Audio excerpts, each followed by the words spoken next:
it's party time, Mom. Welcome to another episode of the Chad Prather Show. We are in the mothership, which is Studio 22. The perfectionist puppet master Mark flying us into the nether regions of all things shutdown and banned in Texas.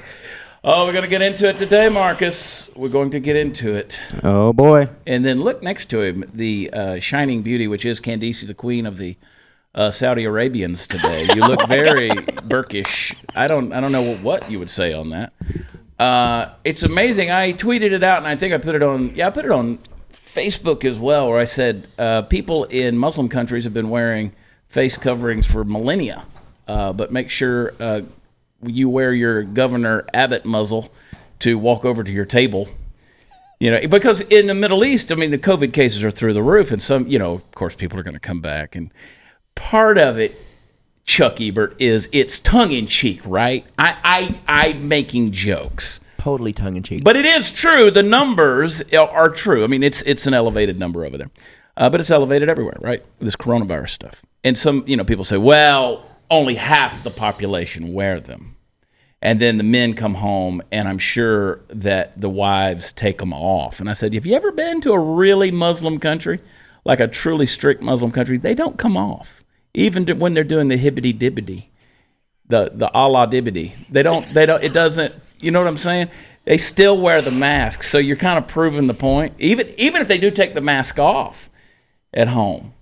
But see, now I read the news, Natalie, I read the news this week that said they want you to wear your masks while you're in your own house. And that's a hell to the no. I think that was for ugly people. That was an ugly rule, I think. Have you noticed how put your mask on? The Texas legend Steve Helms weighs in on this, and you're not wrong in that regard. Although I will say this: if you notice how many people you see, and you're like, I wonder what that person really looks like. Like you're out in public, and the waitress, like yesterday, our waitress, Haley, she was such a cutie who was serving us wine. And I was like, but I don't know what's below the nose. I have no idea. Eyes and 3 teeth behind that mask. Yeah. She got a third nipple. It's right there. It's on her chin. Oh, she's talking about getting drunk on Sundays. Party foul, Steve. Yeah. My man. Good job, buddy. Thank you. Good job. I texted him this morning. I said, are you okay? And he said, yeah, I got kicked out of some hotel bar. I got asked to leave. You got asked to leave, which is technically the same thing. I got asked to leave some hotel bar because Tony, his wife, took her boots off. And I'm thinking, that is 100% probably not why. No, that's probably not why. That's all I remember. Yeah, she took her boots off and they asked us to leave. They finally found an excuse to be able to do it. No, I deserved it. I needed to be sent home. So we Ubered home, and I had to go get the car last night. I'm irritated. Those of you who, y'all know I've been irritated with this whole thing going on in Texas. I'm predicting another shutdown this week. I just smell it in the air. I don't know what's going on, but we're going to get into that. Tim Georgiev and, of course, Shelley Luther, they're back in the studio with us because there's things, you guys tuned in, you watched the last show. It's so informative of everything that Shelley and Tim have been through with the salon and, you know, over in Dallas, a la mode, and all these things going on with the city of Dallas, and then the governor and the lieutenant governor and the attorney general, all these people getting involved. But the story's not over, folks. It's not over, and I didn't realize that until I saw her Facebook post yesterday. They're still going through some major stuff. So we're going to talk about that today. It's going to be a big show. Have you noticed, though, that your hair isn't looking as full as it used to? I love doing that right after talking about a salon owner. I love it. It's a perfect segue. Losing your hair isn't any fun. So I want to talk to you about some options. You can go to your doctor for hair loss treatment. You can get the prescriptions. You can spend a lot of money. You can visit the pharmacy and try not to go broke just to avoid going bald. You vain guys, I love you. But you can try Keeps from the comfort of your lazy boy right there at home. You'll get the same doctor-recommended, FDA-approved hair loss treatment, but Keeps offers those generic versions for about half the price. And one more thing you'll love about Keeps, it's all online. They're going to deliver it to your home. So you just answer a few questions, snap a couple of pictures of your hair, and a licensed doctor is going to review your info. They're going to recommend the right hair loss treatment for you, and then it's shipped directly to your door, and discreetly, I might add. Why make unnecessary trips to the doctor and the drugstore when you can do it all from home? So let me get you started with a special deal. Go to Keeps, that's KEEPS.com/loss. Keeps.com/loss for 50% off your first order of Keeps hair loss treatments. That's Keeps.com/loss. Go there today, and we'll be right back.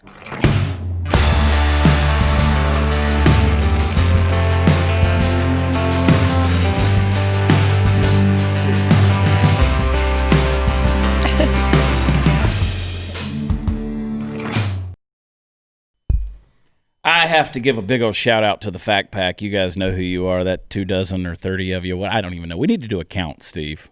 About a couple dozen of them. But Gerald Krennick and my sister, my baby sister, my baby girl sister, Sis Hal, look what they did. She mailed it.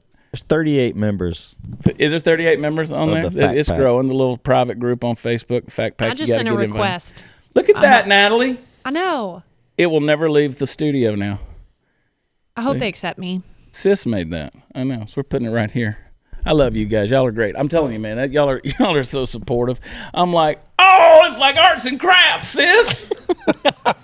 I'm just thankful that you didn't put glitter on it. You know, glitter is like the devil's sperm. It really is. It just, you can't get rid of it. It's the herpes of the craft. It looks a little glittery. It's always there. There is glitter on it. Is there glitter? On the hearts. No, but they're not. Well, at least it's sealed. Set in. It's not glitter that can go rogue. I don't know, man. That glitter gets off. Yeah. Shelley, what's going on? How are you? How are you? Stressed?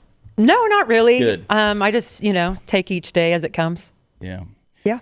So you put out on Facebook, was it yesterday? I think it's been a couple days Has now. it? Because Chuck sent it over to me. I never see what other people post on Facebook. I just don't. Mine just doesn't work like that. I got too much stuff. You don't care? Well, I do, but I don't see it. Most of it I don't care. Yours I do, because it's frustrating. It is. So, City of Dallas, you decided in the middle of the shutdown, several shutdowns ago, you're like, screw this, I'm sending my people back to work. Yes. You opened up your salon. April 24th. Okay. You wound up spending a couple of days in jail over it because you wouldn't apologize. And It was actually, what people don't understand is I didn't serve jail time because I defied the order or the ordinance or whatever they want to call it. I received a contempt of court charge for violating a restraining order that the judge put against me in my salon. didn't you say that he said basically you hold the keys to the cell? He did. He said that 2 or 3 times. Yeah. But I mean, you were like, no, I'm not doing that. But he said you have to admit you're wrong and apologize. Yeah. So Good for basically you. just coercion. Good for you. Yeah, that's extortion. I mean, I'm telling you. Tim, I asked you this last time y'all were on. Don't you want to just go punch somebody? Yeah. I mean, I hate to resort to violence. No, but there's a list. It's gotten sort of long, and it's amazing how many people are either misinformed or just hate the situation, and so rather than even having an understandable debate or conversation about it, just want to just want to ridicule someone who's standing up for themselves. It's insane that freedom and liberty is under attack the way that it is. And someone said, and I wish I could name who it was that said it, but I was reading it this morning and came across it, and it's so true that Texas isn't the Texas that most Texans think it is right now. And that's true. We have this idea of how Texas is and ought to be, and it's just not right now. So I encourage people to go back and watch the last episode we did. You just search Chad Prather, Shelley Luther, and you're going to get the last episode. It'll come up on YouTube. But let's talk about what's going on now, because it ain't over. No, it's not over. A lot of people think that it is. Right now, I had the 7-day sentence, and because it was contempt of court, I couldn't get bail, couldn't do anything. The judge was the only one able to get me out. So we appealed to the Texas Supreme Court, and they released me pending more investigation or whatever. And me going back is basically in their hands. Yeah. It is very, very probably going to happen. It's very possible that I have to go back and serve the other 5 days. And the city of Dallas also has a lawsuit against me for fines, citations, other money. And there's also an injunction to permanently close the salon, even though salons open 3 days later after my court case. That's crazy. It's insane. Tim, you just got to sit back and watch. Like, hey, honey, I'll see you when you get back.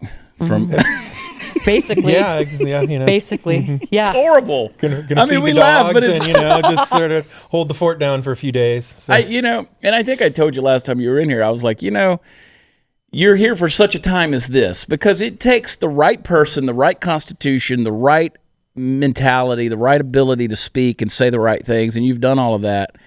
And so I'm thankful that you have. And now you're into this, and it's, you kind of take it with a grain of salt and say it's another way to spend a day. It's a pain in the ass, but it is. And what's funny is, because, I was speaking to not just my attorney who, they can't promise you anything and they don't want to overpromise anything. He's doing his best to try to, get me to not spend 5 more days in jail. But talking to a lot of other attorneys and just, getting information, it looks like I probably will go back. It's very possible.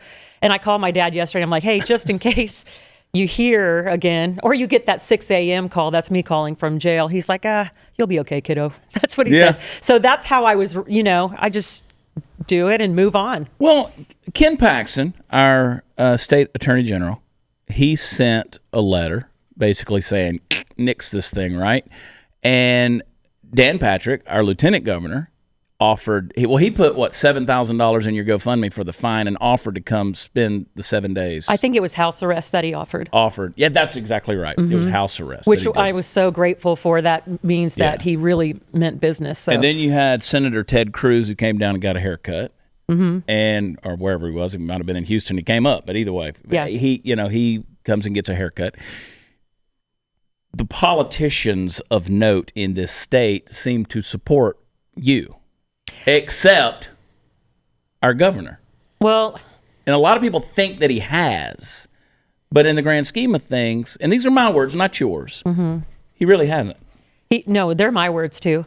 He hasn't. And I've been very public about that because a lot of people think that Governor Abbott was the reason that I was released from jail, and it had nothing to do with that. When we were in recess in the court after, he had heard both sides, the judge, we're texting Governor Abbott's office saying, I'm about to go to jail. And this was while he was about to hold his press conference. The judge took a recess to listen to Governor Abbott's press conference because everyone knew he was going to open salons.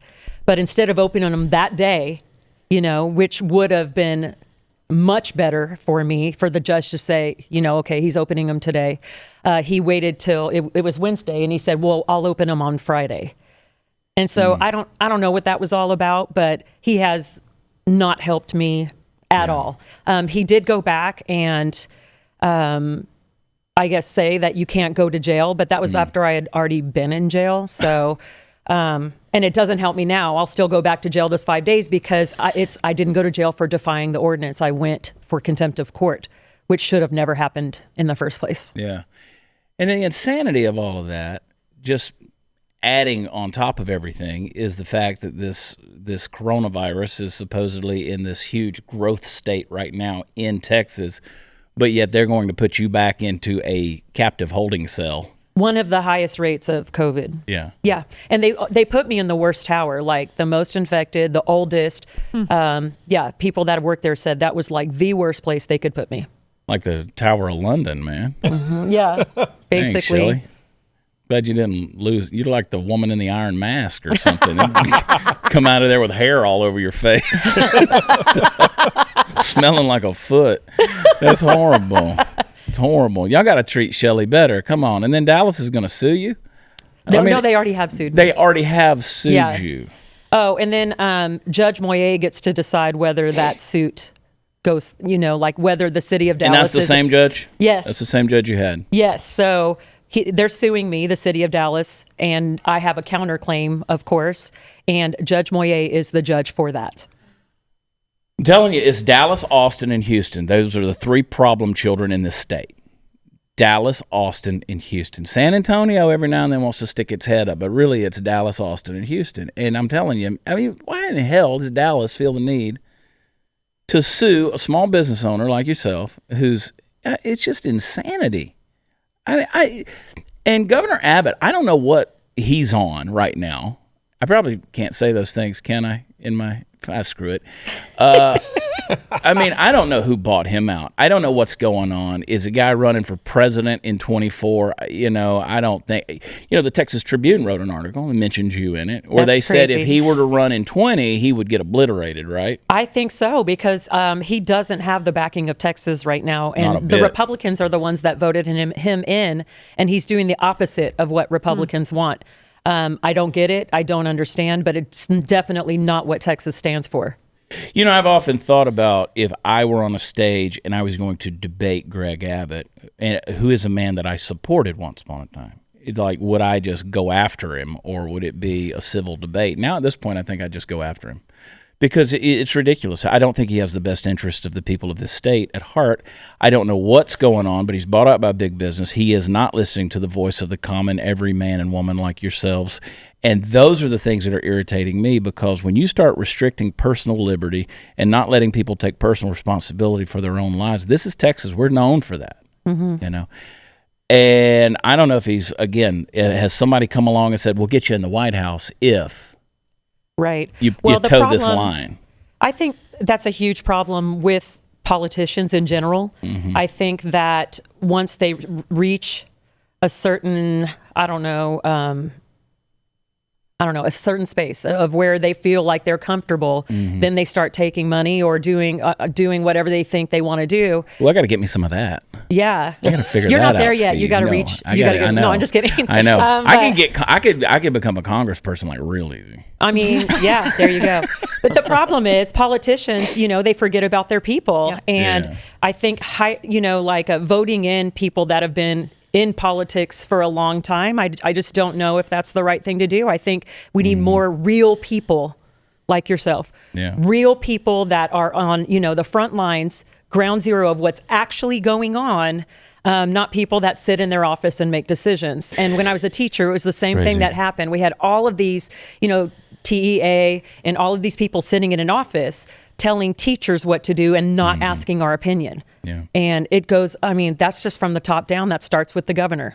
It's like the movie Mean Girls is what it is. It's like you think you're a little bit cut above everybody else, and you can't see the forest for the trees, and you've gotten so narrow focused. It's like a laser beam. A laser beam can be used to harm or heal. It depends on how you use it. And it's, being that focused is great until you start harming people and you don't even realize you're doing it in many cases. But if he shuts this thing down again, we're already at a 50% capacity in restaurants. Bars are completely shut down. Shut down at this point. If you're not no one over 10 people, and we have restaurants and bars in Fort Worth that have been there for 70 years, and they're saying we got to shut it down completely, like for good, forever. Shut the doors.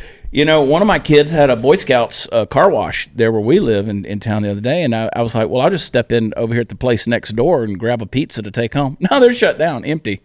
It's a done deal. Well, and one step further, because when he said he was exploring his opportunities, to be governor of the state of Texas in correct. 2022. The first thing that we said was, are you going to change? Because I feel like they're just in the history. I don't know any politicians who haven't changed. And taking this one step further, something that affects us is our schools. Now I'm so nervous about what decisions he's going to make, and my kids need to go back to school for a lot of reasons. Yeah, they don't need to be homeschooled by day drinkers. They do not want me homeschooling them. They need Natalie to be doesn't drink. They need to be in that classroom. So here's the thing scares me. That goes with that too. Being an ex-teacher, I taught, for 13 years in high school. I see the teacher's point of view too. Sure. Some of them, I think, are thinking, I can't teach my classroom with all these restrictions. Right. Also, there could be teachers that have underlying conditions that are like, you're sticking me in a cesspool. So I don't think there's an exact thing for each school that you can do. You can't just put this blanket kind of idea on everything. I think that if a teacher has an underlying condition that's serious, they need to teach virtually. That goes back to personal freedom. That's right? life, though. Yeah. Right? Hang on a second. I want to talk about that some more because it's important. But it's talking about teaching. Let's talk about Ashford University, because everybody out there, you want to get educated. You want a degree. You got dreams. You got little ones that are easy to talk about. You got the big ones that you really don't talk about that much because you don't think they'll ever come true. And if you say them out loud, you feel like they're a little bit crazy. But your future is a good one, and you can dream big. The bigger, the better, I say. And the dream of a better tomorrow starts with a degree. from Ashford University. So Ashford University's online bachelor's and master's degree programs, they are going to allow you to learn on a convenient and flexible schedule. And at Ashford, expert faculty teaches you real-world skills from real-world experience, not some people in some academic bubble that have never tested anything out in the real world. They're going to show you from online classes that are built from life's twists and turns. You can learn from home or wherever you feel comfortable. Perfect. So you can pursue a degree in one of Ashford's 60-plus programs. You got business administration, healthcare administration, psychology. You got 24/7 access to your classroom, daily support, financial aids available. It's going to give you the tools that you need to dream big. You don't even have to do any of those qualifying crazy tests. There's no fee to apply. So I'm telling you, don't worry about that standardized testing, which, by the way, as governor, I'm opposed to standardized testing 100%. STAR test sucks. So I want you to go to ashford.edu/watchchad. That's ashford.edu/watchchad. Not all programs available in all states, but go there today. Be right back.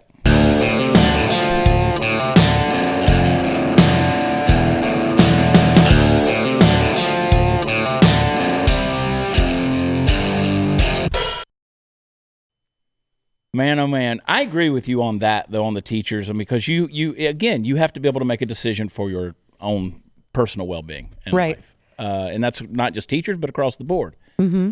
I personally think that, so as a person who, for the majority of my kids' early education, they were homeschooled. It was hit or miss, My older ones were homeschooled.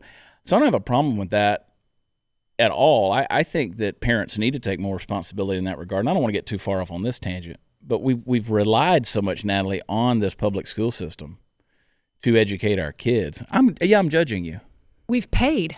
We have paid, but people who don't have kids have paid too. I understand. So there are, so in that regard, yes.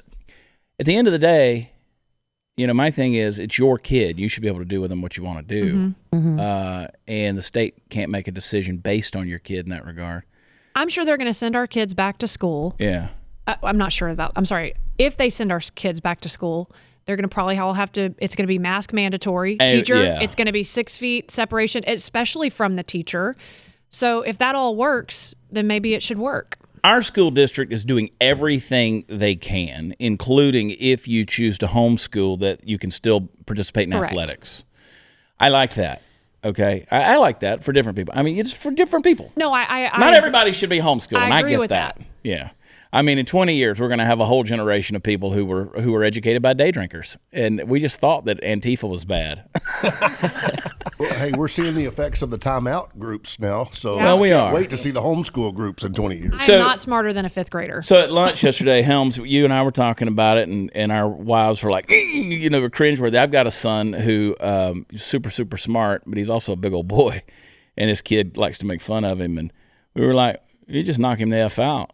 And he was like, well, I don't want to get in trouble. I said, well, you ain't going to get in trouble. Now, where he goes to school, there's a chance he can still get paddled, right? And we know the principal pretty well. And we're like, okay. Mm-hmm. And I know people watching this are like, what the hell? Yeah. Yeah. No, my kids went to a school like that, too. And I'm like, if you get paddled there, you don't even want to come home to see what's about to happen. Paddled. So here's what my ex-wife said to him. She said, and yes, I have an ex-wife, for those of you who aren't paying attention. She said to him, and I was proud of her for saying this, she said, if you get paddled, shake the principal's hand, say thank you, and I'll see you again tomorrow. And I said, you know what? Who knows? We might still be married if you had that kind of logic back then. Yeah. Anyway, it's a weird thing. I mean, we've got a lot to navigate. This whole new normal, which I hate that phrase. And look, I speculate on things with all of the masks and the distancing and stuff, but I'm not running with some big conspiracy theory. I just think it's revealed how scared people are of either getting sick or getting dead, and they just live in this mortal fear. But that's what's great about personal freedom. Yeah. And with the schools, I mean, you have to think of the American Disabilities Act. There's parents that are not equipped or skilled to teach or educate their children. That's lots of college and training and experience that goes with that. All of a sudden they're in the house and They don't know how to teach their own kid, which is fine. They shouldn't, because that's not what they were there to do, or they weren't expected to do. But I think it's the big thing is you cannot blanket a solution. Right. It's personal freedom. If you want to try and teach your kid at home, you do that. If you don't feel they're safe, you do that. And I don't know. If you just give people the freedom to do what they want to do and stop telling them what to do, then I think everything would be fine. So for those of you who don't know, Tim is the best piano player on the planet, right? Anything with keys, you just go ahead and own it, dude. He's pretty good. Well, he has a doctorate from NYU. I mean, yeah. Exactly. So you guys are musicians, singing, you're entertainers. Well, we were. Well, exactly. I relate to that. I mean, I've got to go on stage in Arizona, another hotbed supposedly this weekend. And I'm like, I don't even remember a set. It's been so long since I've been on the what thing. Do I even sing? Yeah, I don't know what I do. Helms has had to deal with it, Chuck, who is the production for all the production. I mean, you got your production studio over there. Natalie's just floating around like, something going on? That is false. You shut your mouth, Natalie. Don't you talk back. Seen and not heard. False. I lost all my gigs. Yeah. I mean, really you suffered from it. Yes. Party Foul Steve, I mean, we were able to kind of fill the time with merchandise sales and stuff, and so he's been busy. But you made a post the other day, Tim, about being a, quote, non-essential worker. Mm-hmm. And you had a logic behind that I liked. I thought it was excellent. And what were your thoughts on that when you're told that? Well, so one thing, and this is some of the hate that's come our way. Between Shelley and I, we had 6 streams of income before this pandemic, scandemic, whatever you want to call it, happened. But one of the things that we had together is we had a band together that was actually quite successful. I mean, we were playing casinos all over the country. Mm-hmm. We were doing week-long stands, and we were supposed to be on the 4th of July in Key West for a week. Oh, I love Key West. And we employ a lot of musicians. We invest a lot back into the economy when we're traveling and doing these things. Production, all of that. Yeah, and in 2019, I paid the musicians that worked with us close to $350,000. We had about $100,000 worth of capital expenditures for our band, and and then about $50,000 worth of travel expenses. So $500,000 economically that we contribute as just a band. We're not just a couple people singing some songs in a bar. I mean, sometimes people just say, "Oh, you're just a couple bar singers. Why do you want to kill grandma to sing songs?" No, we don't.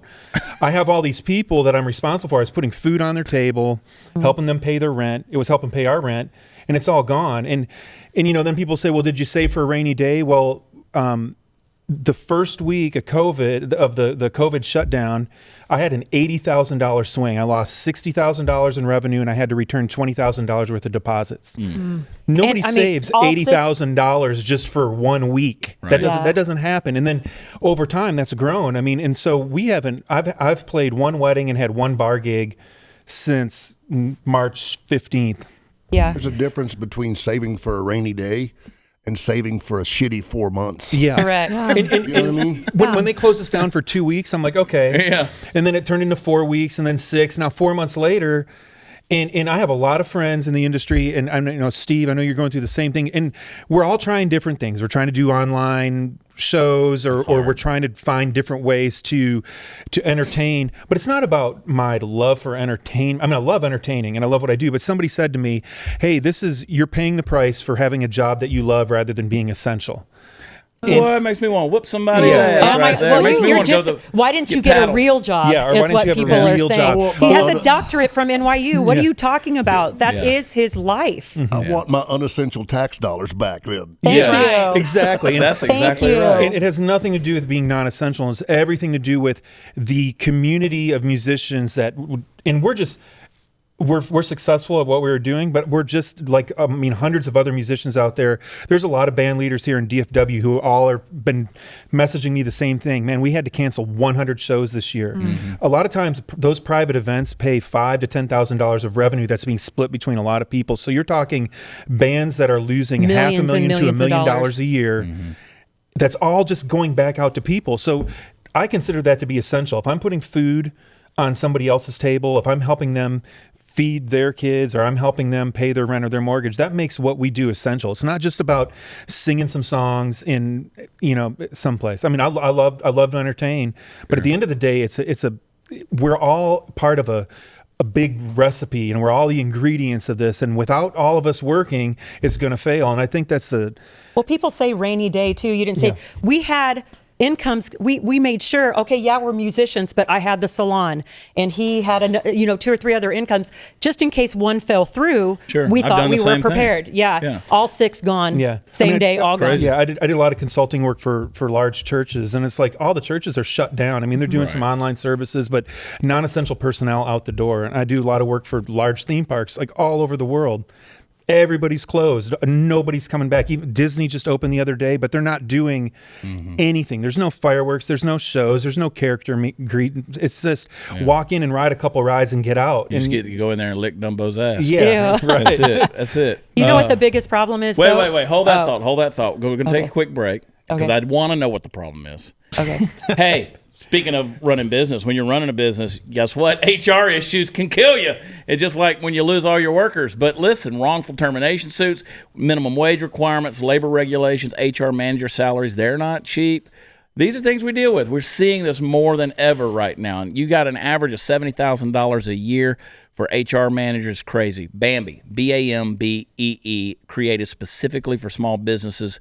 And you can get a dedicated HR manager, craft HR policy, maintain your compliance, all for just $99 a month. With Bambee, you can change HR from your biggest liability to your biggest strength. You get a dedicated HR manager that's available by phone, email, or real-time chat from onboarding to terminations.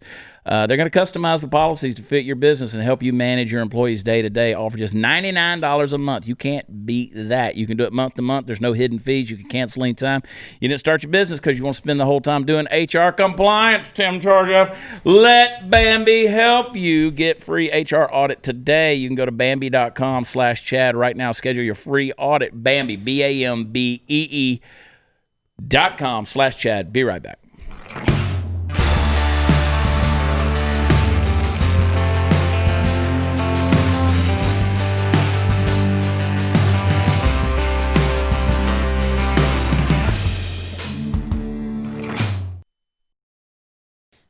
All right. I'm sorry to interrupt you. You were going to say the problem is. Yes. Well, a lot of people, and we're talking about income, and of course everybody knows about the GoFundMe account that happened when I was in jail. Yeah. A lot of people think that we're just floating around and money's just everywhere. It just grows on trees around our house and all these things.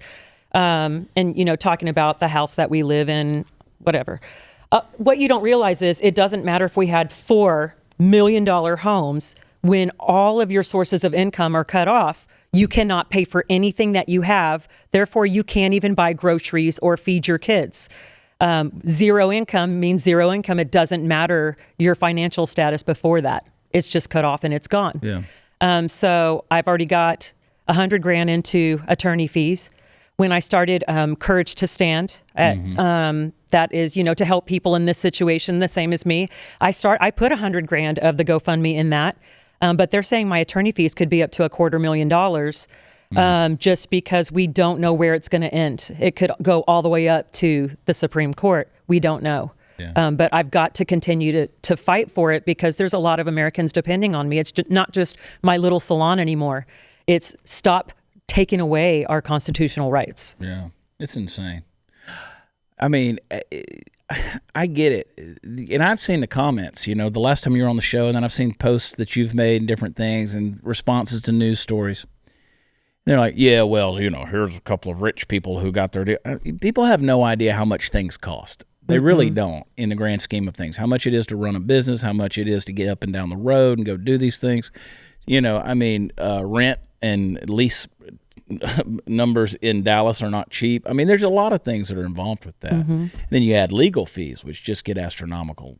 It's crazy. I've obviously never been through something like this, but it's unbelievable. But I mean, obviously, Hey Siri, cancel my calendar appointment to ask Shelley for a loan. No, that's what's happening right now. I get probably 40 contacts through social media or emails or whatever of people asking for money. And it's like, how do I decide who gets it, because I want to share it more than I want to keep it. I have Steve Helms and Steve Powell. Yeah, exactly. In my life. Well, I mean, we gave hey, away $18,000 to a barber shop. We gave away $5,000 to one of the bars that was closed down. Yeah. And people are like, well, give us money. I'm like, well, are you staying open? Are you going to stand up? Because my foundation is Courage to Stand. No, I thought you were just going to give us money. It's amazing logic there. Yeah, it really so is. I'm not just writing checks out. I'm doing it for the people that actually stand up and believe in their freedom. Yeah. I don't know, man. It's just crazy. World's gone crazy, Chuck. It's just gone crazy, bro. Our freedom in America today is being taken away from us slowly but surely. If we don't wake up to see what's going on, it's going to be gone right before our eyes. Well, the people that are taking it are still receiving a full paycheck. Exactly. And I don't see them donating any money to anyone. Who I asked Governor Abbott on Twitter yesterday, Governor Abbott, how much of your salary that you continue to take have you donated to all of the people's businesses that you shut down? To Judge Moyer, I looked it up. He makes almost $160,000. I think it's probably more than that. Sir, crickets from you lately. And when he put me in jail, he said, there's a right way to protest.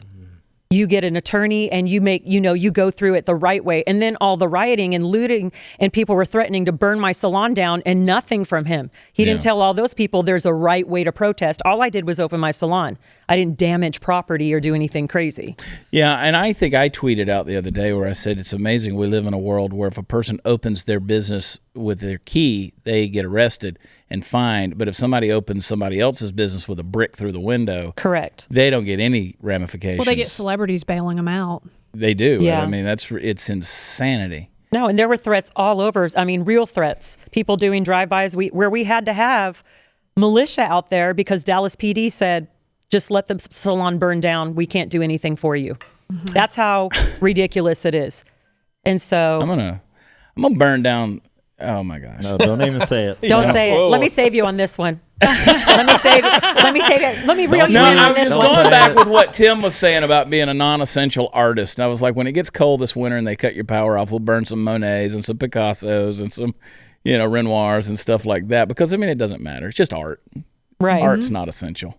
Nobody, don't go to any concerts, folks. Don't worry about that. I mean, these guys that are like really the big Coliseum, stadium concerts, think about how much money they're losing. I mean, it's crazy the amount of money that's not being pumped into the economy right now. They're losing so much money. They're also losing all the folks that work for them. Yeah. That's what we don't get. People think you go to a concert, a large concert employs 100. It takes, for Miranda Lambert, for example, there's 130 to 140 people that do a show when Miranda goes on tour or something. Yeah, that stage didn't build itself. That's just stage people. How many people are working at the venue? Exactly right. Selling popcorn, T-shirts, popcorn, cleaning the bathrooms, selling T-shirts. Well, I have somebody, again, don't you want to just give up a little bit of liberty for everybody else's safety? No, hell no, I don't. I don't at all. And that doesn't mean I don't care about your safety. I want you to be safe, but if you're that scared, stay home. Right? Stay home. Well, don't go out in public. Here's the biggest problem, and I spoke to, someone that we know on Facebook yesterday. He said, well, my dad died of COVID. And I'm like, well, that's strange because we heard last week that your dad died of a heart attack. Well, he said, well, he was about to go in for heart surgery and he died of COVID the week of the heart. I'm like, so. But then it was actually a blood clot that killed him. And they listed it as COVID and a heart attack. COVID and a heart attack. Yeah. But the thing is, he said, well, all his friends said when he was out, he was wearing a mask. I'm like, why was he out? Yeah, why go out? We're not like trying to kill everybody. Correct. We have said the whole time, if you have an underlying condition, you should not go out. I'll bring your groceries to you. I'll set them on your porch. We will do all those things. But the people that are healthy and young and not afraid need to keep this economy going. They have to open up businesses. If you look at the charts, like the current up-to-date charts, for people under 54 especially, it falls off the cliff in terms of the mortality rate. I mean, it falls off the cliff. People just aren't dying from it. And it's never going to go away, by the way, folks. Right. I mean, it's never going to go away. We have coronavirus. COVID-19 is here to stay for like the flu. Ever, just like the flu. And somebody jumped my ass. They call me a leader of a death cult. I'm like, it's amazing. People who'd abort 750,000 babies a year, but I'm the leader of the death cult. Right. And so just for trying to use common sense and keep the world open, because I don't want people starving and, committing suicide and getting into depression and medications and drugs and alcohol and all these things because they're so depressed from... The suicide rate is crazy right now. It's insane. It's insane. The whole thing. That's why I keep using the word insane. The whole thing is insane. And there's no other way to describe it. But somebody said, well, you need to wear a mask. I've worn a mask. I care about people. I've worn a mask, and including during the flu season. I'm like, that is horse pucky right there. You did not. No, you did not wear a mask every year during the flu season twice a year. You just didn't do it. No. You just didn't do it. And People are so full of it. People, I mean, the worst are the mask shamers that give you dirty looks or cuss you out because you're not wearing a mask, things like that. In my salon since April 24th, I have had masks required. And here's the reason why. Close personal contact for over an hour at a time in someone's face.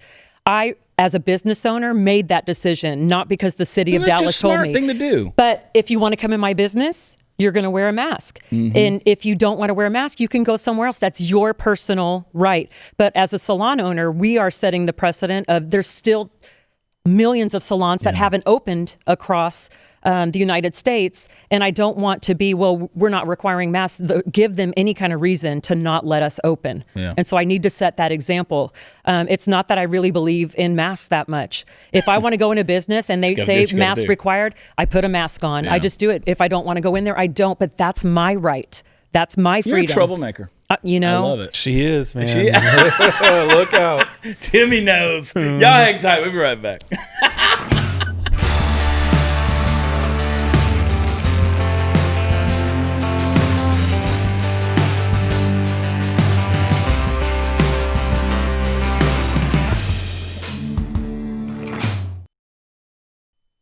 So let's set the record straight, because in Texas Tribune, the article said you're running for governor. They said that I said that in a rally. You said it. Yeah, I did not say that. You didn't say it. You and I were at the rally on the Capitol steps the day Alan West tried to kill himself on a motorcycle. Oh, my God. That was so sad. Don't say that. Well, he did. I can't help it. He didn't. Okay. He tried. I mean, you want to get elected. In Alan West, I mean, he goes all out. Like, sacrifice your body, kid. He put it all out there. It did scare me. But you said that day on the Capitol steps, you were like, I'm not into politics. They threw me into politics. Right. I was not a politician before this, an activist. People reached out to me, and it just happened to be at the same time I wanted to open my business. Yeah. There were a lot of people in Texas that were fighting for freedom, and I had no idea. And they reached out to me. Now, have I become a little bit political? Yeah, because there are a lot of things going on that I wasn't even aware of before. And some of it I'm glad that I'm seeing. And I told Tim, a lot of people run for something. And I don't even know what I would run for, because I don't even know exactly what each politician does. And I don't want to exercise trying stuff out on the Texas people. Me either, but I'm going to do it. Hey, you should do it. I'm glad you're running for governor. No, I'm not running for governor. But funny. It's like when we're up singing and someone's like, "Oh, she sucks," and I want to go, "Okay, well, here's the mic." Yeah, come on, eat this ice cream cone. Exactly, and so I'm proud of you for you complain a lot about Abbott, but you're not just sitting around doing that anymore. You're like, you know what? Let's just try to see what happens. Get the voice out there. Let's say something. So as far as politics go, I have never ever said that I want to run for something, but I don't want to close any options on that. I am learning a lot more, but if something comes up, I may, but it's definitely not governor. So you don't have to worry, Chad. Governor? Shelley Luther. Trust me, I'd lose. I appreciate your endorsement. Go to watchchad.com, blazetv.com/Chad. Shelley Luther, Tim, Georgia. God bless you guys. We love you. We'll talk to you next time. Bye.